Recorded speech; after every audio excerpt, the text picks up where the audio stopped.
of Detroit versus Nathan Lucas. Case number Nathan Daniel Lucas. Case numbers SP 106-84961, SP 1111617, counts 1, 2, and 3, SP 11116371, SP 1129810, counts 1 and counts 2.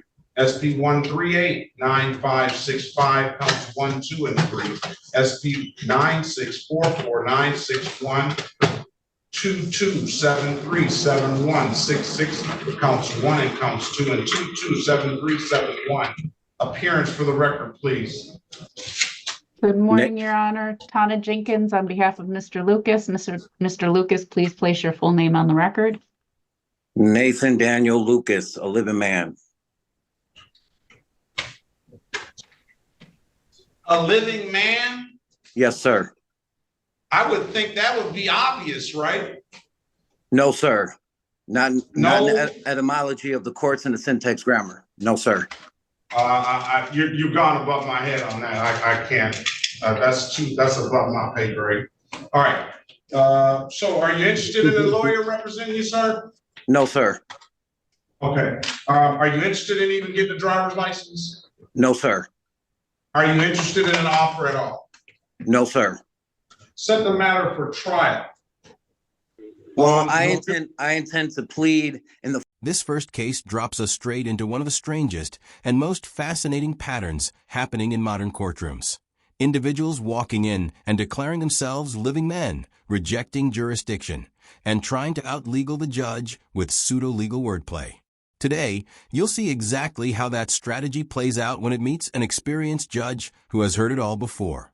Our defendant here, Nathan Lucas, isn't just facing one case. Notice how the clerk keeps reading multiple case numbers. That alone raises the stakes immediately. As the hearing unfolds, pay attention to how Nathan refuses everything. No attorney, no license, no plea, and apparently no interest in participating in the process he's physically sitting in. The judge remains calm, patient, even humorous at moments. But beneath that tone is complete control of the courtroom. And the key theme you'll notice is this. The law still moves forward whether the defendant consents or not. In my pleadings and filed with a court. I didn't see any pleadings filed with the court. Do we have anything? I said that is an issue to be brought up. My pleadings to be briefed and filed with a court. Well, you should have done that. Today is the date and time set for arraignment on the bench warrant. Hannah here. I'll enter a not guilty plea on your behalf, sir. I'll give you a $0 bond, and I'll set a trial date for November the 14th, 2024. Or if you want a pre-trial date to file some pleadings, I can set that for October 21st, 2024. Which one would you like? You could repeat that, sir? Pre-trial date, if you want to file some motions, pre-trial date will be October the 21st, 2024. Or that will be fine. Just set it that you want that date? October 24th, 2024? October 21st. 21st. 2024 at 8:30 a.m. All right? Yes, sir. And just for the record, I did not enter in no plea. I don't plead. All right. Well, I'm entering in for you. All right. All right, this is file 23-748FH. And who do we have from the people on this file? That would be me. One county prosecutor. All right, and we're here for a docket call and also then a contempt hearing for failing to appear. But I do note that there was an absconding case filed in that matter. So Mr. Kukuski, do you know how Mr. McLeod wishes to proceed today? Well, Your Honor, we're not resolving this matter at this time. We'd ask that the hearing be continued at this time as well, given the new charge in that matter. I do see that the new charge is set for an arraignment on September 10th. It was at 10 a.m. You want us to continue this to the same date and time? Yeah, Your Honor, that'd be fine. Okay, so let's continue this to a docket call to September 10th at 10 a.m. And we'll have the contempt hearing, same date and time. And that'll be the same time as the arraignment on the absconding charge as well. All right, anything further from the defense? Briefly, Your Honor, I did want to request from the court a consideration on reinstating Mr. McLeod's bond. He is self-employed and has several jobs and opportunities lined up. This is the time of the year that he gets his work in as a contractor, kind of puts things away for the winter months. He's the sole breadwinner for his family and support for his wife and children. He's obviously no longer listening to outside forces and taking. Right here is where the entire tone of this hearing becomes crystal clear. The judge is offering basic procedural options, attorney, license, plea discussions, and Nathan shuts down each one with a flat no, sir. This isn't negotiation, it's total disengagement. And yet, he's still here in court, facing charges, under the court's authority. That contradiction is what makes sovereign-style arguments collapse so quickly. Notice the judge's demeanor, calm, polite, and unfazed. He's seen this movie before. Judges don't argue philosophy, they move cases along. So even when Nathan says he intends to plead in the form of a demur and refuses jurisdiction, the process doesn't stop. Courts operate on law and procedure, not on a defendant's personal belief system. That's why we always say, you can reject reality all you want. Reality won't reject you back. To my knowledge, he had no failures to appear. He did fail to appear one time, which led to his incarceration and his sitting and bond being revoked. To my understanding, that's not going to happen again, Your Honor. He's got significant ties to the community. He was still in the community here. And so we'd ask the court to, and even on these charges, he's not looking at any sort of lengthy sentence. I'm not sure that's true. He's got an absconding felony charge now that's discretionary consecutive. I mean, I haven't scored it, but Sure. he's really made a mountain out of the proverbial molehill here. I would agree with Your Honor. I mean, he had to lead to a disorderly person. Certainly, that's gone to the wayside at this time. But we're just asking for the court to look at all those factors and weigh that into considering a release on bond again, Your Honor, and not to, I guess, hold. He's listening to bad advice, which he's not doing anymore against him, and come down from a place of anger, but to allow him the opportunity again. Thank you. Thank you, Ms. Gitters. People's position. Your Honor, my concern would be the pending absconding and his demonstration on bond of failing to appear. He has had the benefit of previous counsel throughout this case. I'm glad that he has retained counsel and appears to be communicating with that attorney. However, I still have concerns with his ability to appear for future court hearings. All right. Well, I mean, last time when I was here, I noted that we had gotten mail back from Mr. McLeod. A second one came back that I guess had been kind of lingering. And again, just for the record, when he was purporting to represent, when he was representing himself, then he refused mailing from the court. I have a second mailing back from the court.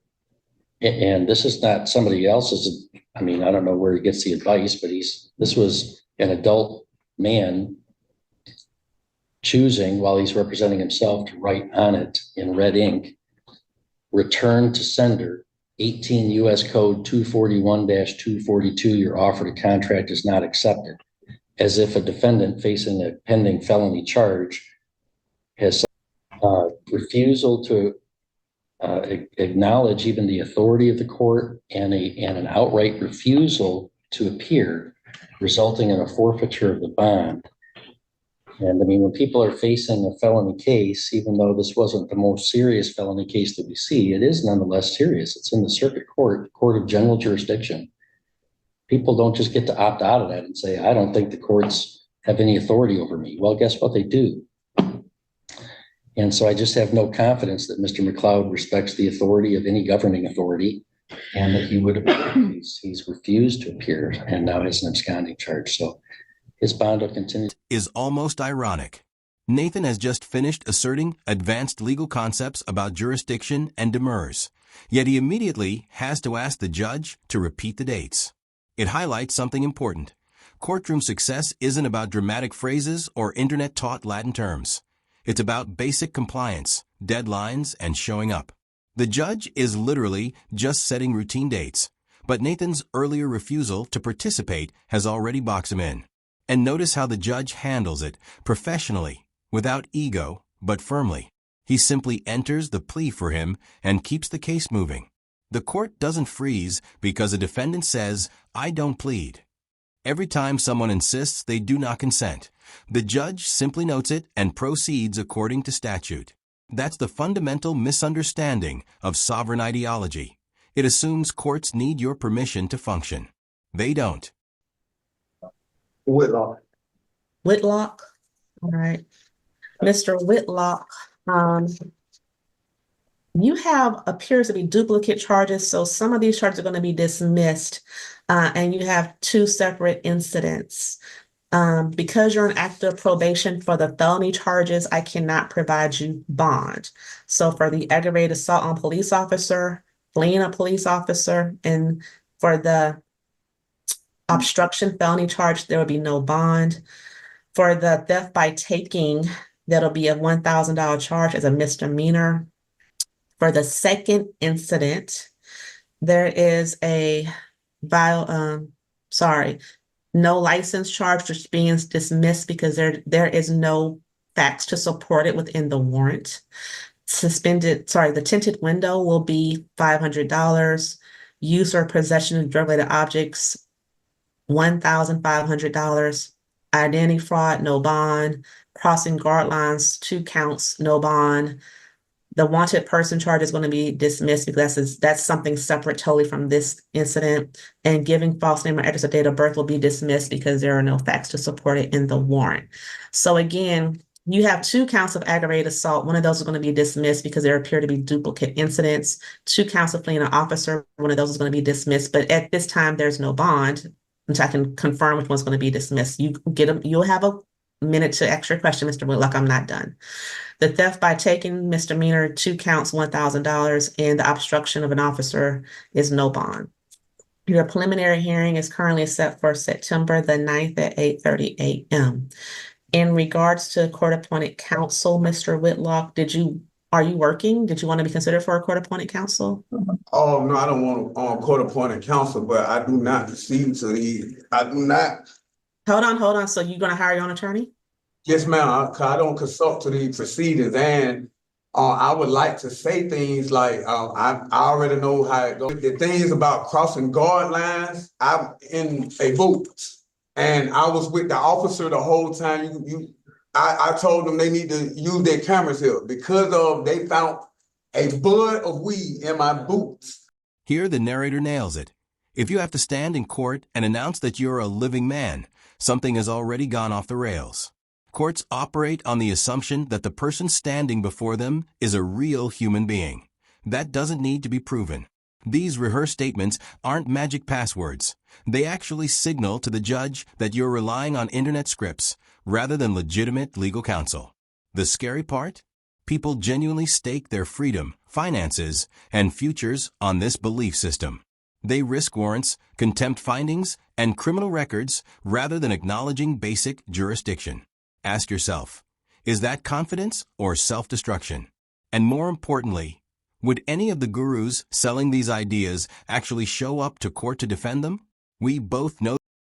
Mr. Whitlock, you say you know what's going on, so you know this is being streamed live. So I know, but that don't say I'd rather be charged for that than what they're putting on me. They found that on a water fountain. I don't even know what a water fountain is. I was with the officer the whole time. Even the officers in there said, man, this is going to get thrown out because the officers were just being an a-hole and putting everything on me. I had none of that. I was with the officer the whole time. You could tell them. Mr. Whitlock, this is not a hearing. I don't have the officer here. So when we have the hearing, all this can be brought forward for your preliminary hearing or for, your attorney who you hire who can help you negotiate this. Again, I'm advised this is not a hearing. This is just to tell you what you're charged with. So any other questions? if I say I do not consent with you for proceedings though, and you know, I do not accept the terms, like, Okay, yeah, I well, do. you can discuss that with your attorney. If you have no other questions or comments, you're free to go. Now, this one more question, man. So Okay. that with what you was just charging me with, that had been in College Park. So is that a part of y'all? College Park is in Clayton and in Fulton, sir. Yes, ma'am. So I'm wondering, like, I thought I had to deal with Fulton County on that instead of Clay. You have, looks like you have some Fulton charges as well, so. Yeah, but the Fulton County charges is someone else. That's the way they actually locked me up and then let me out the hospital once he found out it wasn't me. So why they're still on me? Like This charge, let me just tell you, the charge that you're for the aggravated assault that was in College Park, it is on or around July 28th, it happened. So that is not the Fulton County one that appears to have happened around July 17th. So there's Clayton County? Yeah, the warrant was sworn out for Clayton County, yeah. Okay, ma'am. That's all I was asking. Because I know that's gonna get handled. That's some BS. But because I ain't did that. My father is a police officer, a detective, so I'm not worried about it. I know they Defense counsel is incredibly revealing. He's no longer listening to outside forces. That's code for YouTube lawyers, Facebook legal prophets, and Telegram sovereign communities who convince people they've found a loophole in reality. These defendants don't come up with this stuff alone. It's taught, packaged, and sold. But here's the painful truth. Those gurus aren't the ones sitting in jail when it collapses. The defendant is. The lawyer is essentially saying he finally stopped believing the nonsense. Judges hear this constantly. People who could have gotten leniency instead escalated everything by refusing to appear or follow orders, all because someone online told them courts are just corporations. It's not just bad advice. It's expensive, risky, and sometimes life-ruining advice. But it's like this one thing. Those charges that I have in Fulton County, those warrants, I had got locked up in front of the ledges on Old National. I know this not, I just want you to understand. I got locked up in front of the ledges on Old National. I have 2% in the ledges. The man even told them, hey, yes, he owned it, he's the owner. And they still, hey, let me search you and all that. Now, once they searched and seen I was clear, I'm good. I know the officers, I buy them food. And the dude that was in, I also rent cars out. I have a Maserati truck. I was renting out at the time. Mr. Whitlock, I'm going to stop you there. Because you're doing too much. You're talking about Fulton County. I was trying to let you go forward and explain. I need some professional help. Like. Okay, well, you said you're hiring your own attorney, so they'll be able to help you with those charges, sir.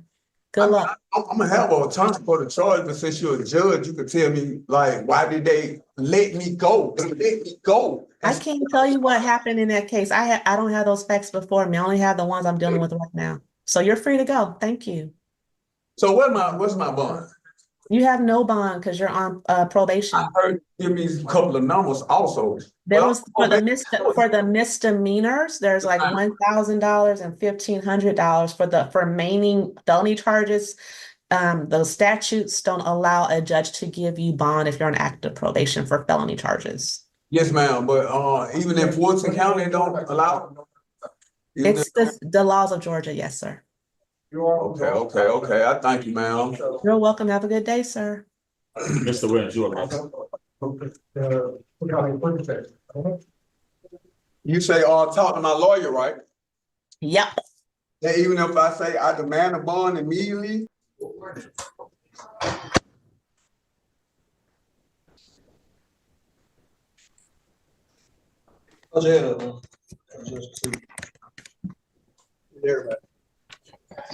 What's your name, sir? I am Moore. Moore? To representation. I'm asking you. Your Honor, his name is Tyrese Breland. Breland? That's not my name. Oh, Breland. That's not my name. I am Moore. I'm here on special representation. I'm asking. Same as last defendant, Your Honor. My honor, I'm asking. Okay. What is your status and what is your name? I'd like to know your name. I'd like to know your status. Of everyone in the courtroom, I would like to know what is your nationality and what is your... So, deputy. Yes, ma'am. I would like to know your So nationality. I he would like- has charges in Jots and he has a paper charge. Let me see if they're the same warrant, and they're different warrant numbers. Okay, so I guess I do both sets. Let me see when these are. know your nationality. I would like to know if you're